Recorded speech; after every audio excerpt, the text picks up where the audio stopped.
senhores telespectadores, eu acho que já perceberam com esta ideia 5 séculos de convívio, mas um convívio fecundo, de utilidade mútua, bom para uns e bom para outros. Eu estou a falar da história de Macau. Bom, e realmente estou a exagerar um pouco, quer dizer, não é bem exagerar, estou a arredondar a conta. Estou a falar em 5 séculos, quando, com melhor rigor, o que eu devia dizer era 4 séculos e meio. Porque realmente não faz já 500 anos que os portugueses estejam em Macau. Primeiro andaram um bocado por aí, pela China, eles entraram nos mares da China e tentaram fazer negócios logo em 1513. Estes mares eram ricos em comércio, ricos em pescarias, belas cidades, e os portugueses vieram em 1513. Olhem, o primeiro foi o Jorge Álvares. Eu falo-lhes no Jorge Álvares porque ele ainda hoje tem aqui uma estátua em Macau. Este é o primeiro capitão português que se aventurou nos mares da China. Por sinal, logo no ano seguinte, 1514, chegou a uma ilha, a ilha do Tamão, e julgou que isto era chegar, ver e conquistar. Ele ainda não sabia bem o que era a China. E o que é que ele fez? Fez ali um grande padrão, como o que se vê na estátua. Um padrão com as armas del rei de Portugal. Bom, era a ilusão de que a China podia ser assim levada à reboque da Europa. E é também por essa altura que, em 1514, que vem o Tomé Pires a tentar fazer uma primeira embaixada à China. Bom, essa embaixada do Tomé Pires correu mal. O Tomé Pires acabou morto numa cadeia porque aqui os imperadores não quiseram receber as embaixadas do rei de Portugal. E quem teve a culpa somos nós. Vamos já ver porquê.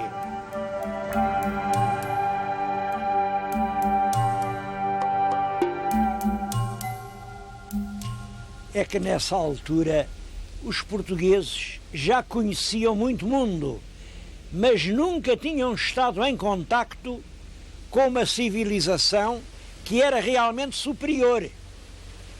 Bom, eles chegavam às terras e usavam os métodos a que se tinham habituado em África.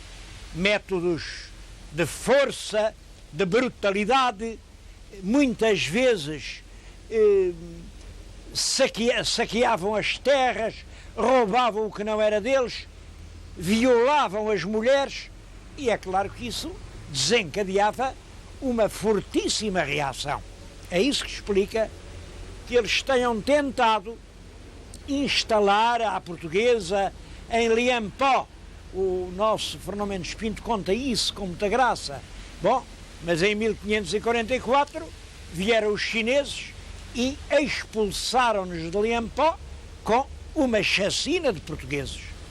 Uns anos depois, em 1549, eles estavam em Chincheu, onde tentaram também fazer uma terra portuguesa, mas voltaram a cometer os abusos, não queriam pagar impostos, vêm os chineses, expulsaram-nos de Chincheu. Até que finalmente, em 1554, chega um governador que é um homem prudente, lúcido, e que faz o que tem a fazer. Faz um acordo diplomático com as autoridades chinesas, compromete-se a pagar os impostos que são devidos pelo comércio, e os portugueses são então autorizados a instalar-se em Macau. E tudo indica que os primeiros portugueses que se instalam em Macau é no mar, é na Baía de Macau. A própria palavra Macau induz em erro, porque parece que Macau tem esta origem. Havia aqui um templo, o templo de Amá, a deusa Amá, e parece que a palavra Cao significava enseada, baía, entrada marítima. Portanto, aqui era, digamos, o porto marítimo Cao de Amá, daí Amacao. E por isso, quando se diz que os portugueses puderam instalar em Amacao, pode significar duas coisas: em terra ou no mar. Eu julgo que os primeiros ficaram no mar. Só alguns anos mais tarde é que foram permitidas casas em terra. E mesmo assim, Macau começa por ser uma terra muito pequenina. Olhem, passados quase 20 anos, em 1575, ainda tinha só uma rua. Diz que era uma rua cercada por uma paliçada de madeira e que tinha 4 quarteirões. A gente espanta-se como é que de uma semente tão pequena foi possível fazer tão depressa uma cidade tão grande.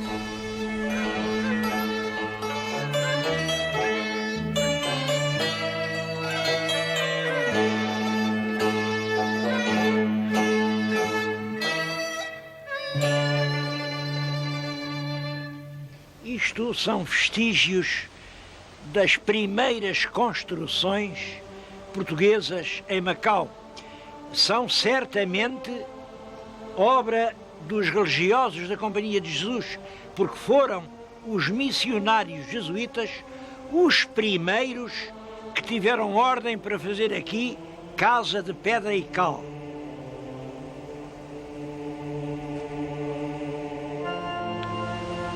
Era aqui o primeiro colégio.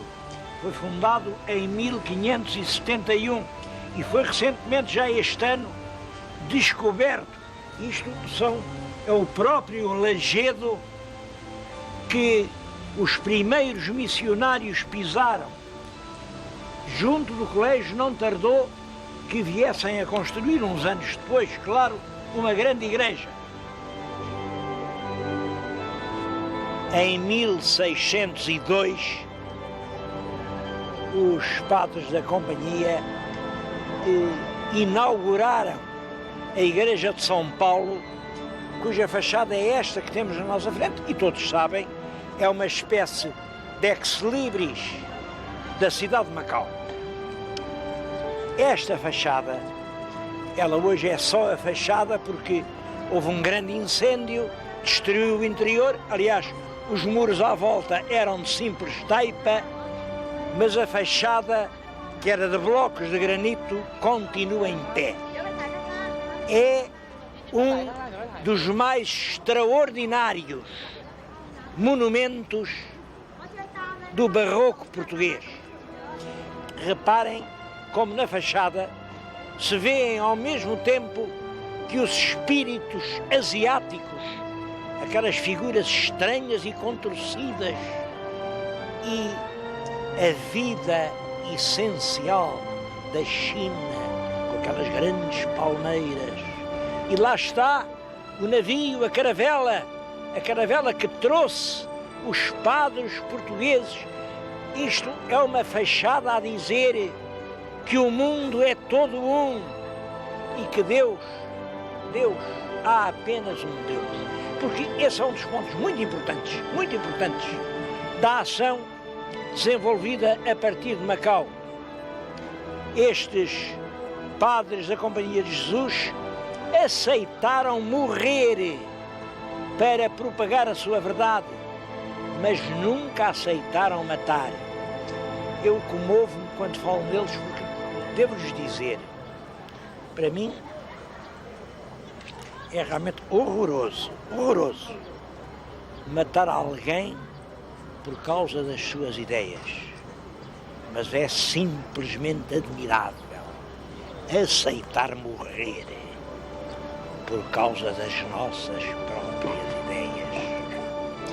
O quadro que agora estão a ver foi mandado pintar aqui pelo Leal Senado para comemorar a crucificação de 28 missionários que tinham ido daqui e que foram condenados à morte. Eu acho que tudo isto é muito bonito, mas sobretudo o que é bonito é a lição de tolerância. Sabem como é que os jesuítas chamaram a Macau? Porque já vimos, Macau é a deusa dos mariantes. Macau é uma divindade pagã. Bom, e naturalmente havia religiosos que diziam isso é um ídolo, é um pecado, Macau, qual história? Os jesuítas não disseram assim. Disseram, Macau é mais um dos santos nomes de Deus. E puseram à cidade este nome espantoso. Cidade do santo nome de Deus. Porque eles tinham a inteligência de compreender que Deus é o grande Espírito Criador que ilumina e abraça o mundo e tem todos os nomes que nós outros lhe quisermos dar. Bem, Deus tem pobres nomes, nomes de manipanços, tem grandes nomes, tem os nomes da nossa cultura, mas todos são os nomes de Deus. Foi isso o que os jesuítas quiseram dizer quando puseram a Macau o nome da cidade do santo nome de Deus. Porque o nome de Deus, seja dito em português, seja dito em asiático, seja dito em africano, é sempre um santo nome. E eu estou-lhes a falar num sítio onde isso se sente de uma maneira particularmente viva. A poucos metros da igreja de São Paulo está um templo às divindades chinesas. Um templo que é uma casa de Deus, como qualquer outra. Eu vou agora até lá tentar depositar a minha homenagem a este Deus que nos antípodas é também uma esperança para o mundo.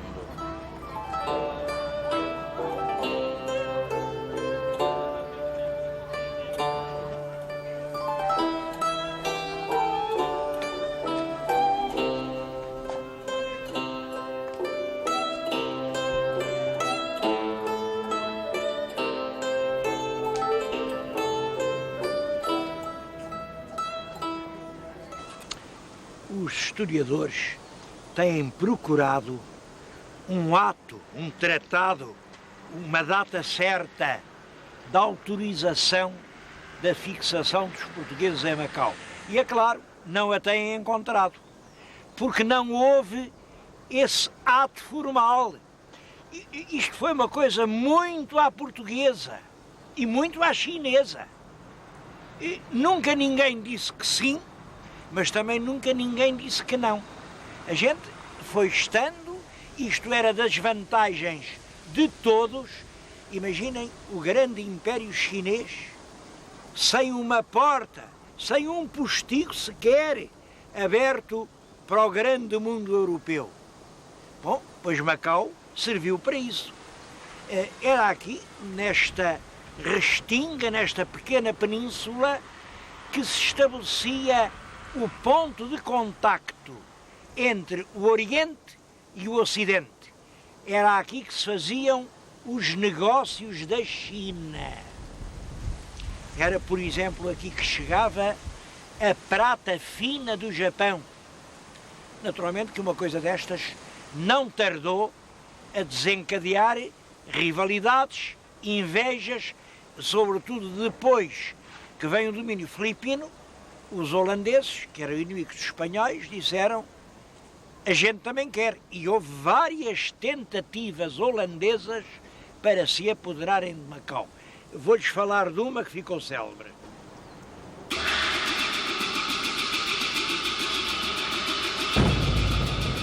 No dia de São João do ano de 1622, apareceu em frente de Macau uma grande armada holandesa, 14 navios de alto bordo e uma força de desembarque enorme. Os holandeses desembarcaram, nós tínhamos pouca gente e nessa altura os jesuítas correram aqui a este forte.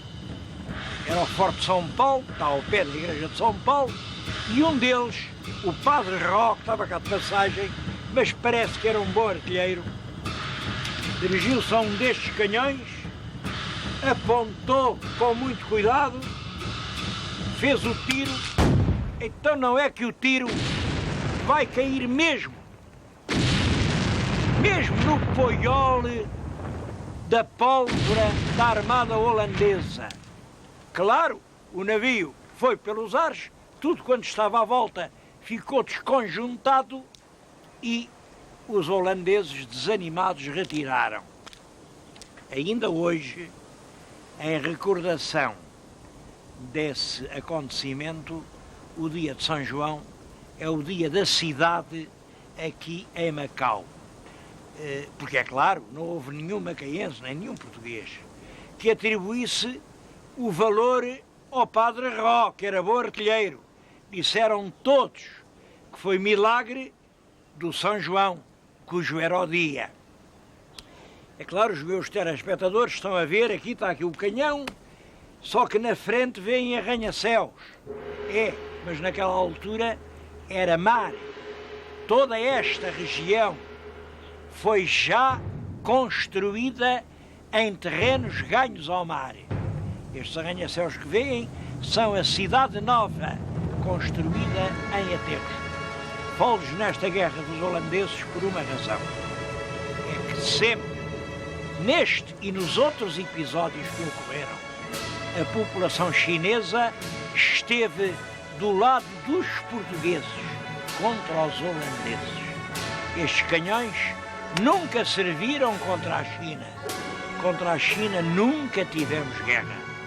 Foram apenas para defender-nos dos que quiseram tirar-nos esta cidade que era realmente um vínculo de amizade entre a Europa e o Oriente.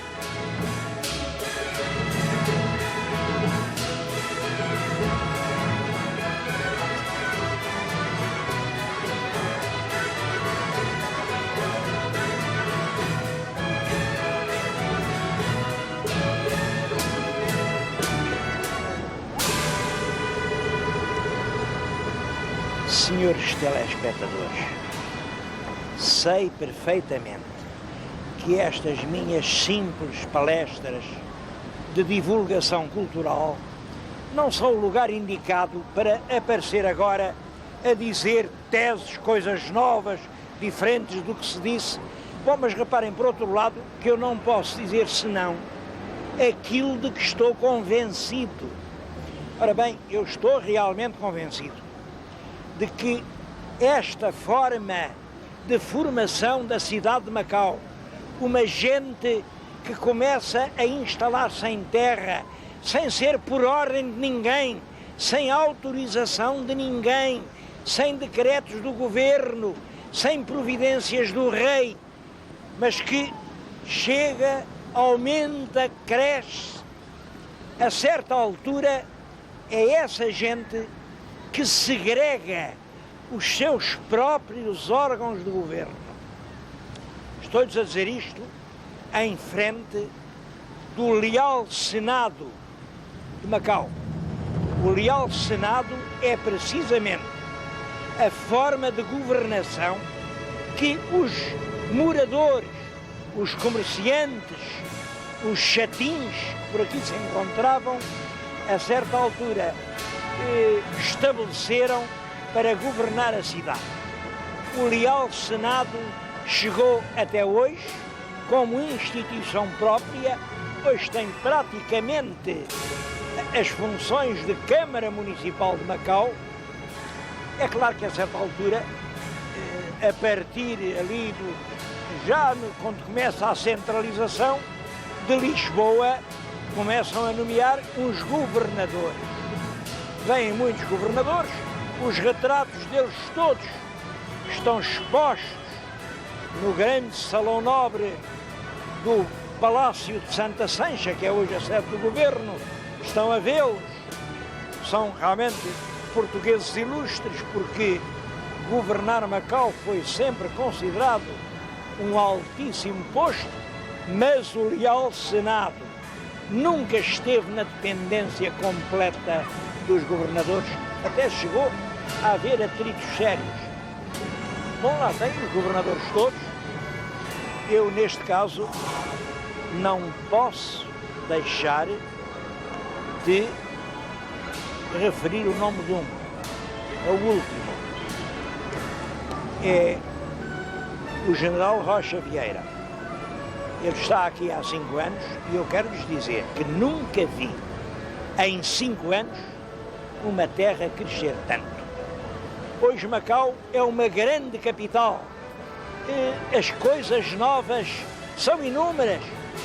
Olha essa ponte, chamam-lhe a Ponte da Amizade, e realmente sugere o dragão a ligar Macau à Ilha da Taipa. Olha aquele aeroporto.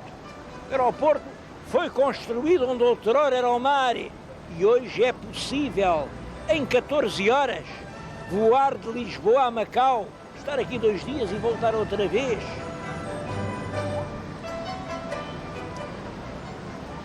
Aquele monumento é exatamente uma alusão à amizade de 450 anos que uniu Portugal à China. Bom, eu sei que este tempo vai chegando ao fim e que para alguns portugueses há um certo complexo. Até há quem diga, então agora que a gente vai embora é que está a gastar este dinheiro todo. É uma injustiça que se diz. Todas as obras de Macau estão a ser feitas apenas com dinheiro de Macau. Oxalá que em Portugal fosse sempre assim. Cada um fazer os seus próprios luxos só com a prata da casa. Dizem isso e há um certo complexo de epílogo. Isto agora vai acabar. Eu penso que é um complexo que não tem qualquer razão de ser. Em história não há epílogos. Há sempre um dia seguinte. Aqui o que aconteceu foi que este interesse mútuo, este interesse da China de ter aqui uma porta aberta para a Europa, este interesse de Portugal ter aqui um poleiro para pousar nos litorais da China, este interesse acabou. Agora o interesse seria apenas nosso. E como sabem, isto de amizades tem que ser sempre mútuas. A presença de uma administração portuguesa na grande China deixou de interessar aos interesses chineses. Por isso, está marcada a data em que a administração vai cessar. Penso que é apenas a continuação da história. O que importa é que a amizade continue.